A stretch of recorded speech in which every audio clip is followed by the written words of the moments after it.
लोग खड़े होकर डील कर रहे होते हैं, लेकिन वो थोड़ा बहुत चल लेते हैं, फिर भी वो सिक्योरिटी गार्ड से या दूसरे लोगों से ज्यादा बेहतर रह जाते हैं, लेकिन फिर भी कश से शकल जो होती है उनके ऊपर असरअंदाज होना शुरू हो जाती है। ऐसे लोगों को चाहिए कि अगर उनकी मजबूरी है, वो ड्यूटी नहीं छोड़ सकते, उस काम को चेंज नहीं कर सकते, तो फिर कम से कम ये कर लिया करें कि एक्सरसाइज जरूर करें, और एक्सरसाइज में ये करें कि अपनी टांगें ऊंची करें,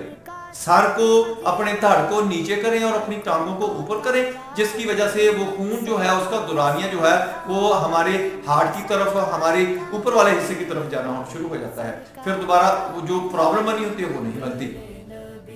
और इसके साथ अगर कोई बंदा ये काम करता है तो कुछ देर के बाद उसको लेट जाना चाहिए, और लेटना भी ऐसे है कि उसकी चारपाई जो हो वो पाँव की तरफ से ऊंची हो और सरहाने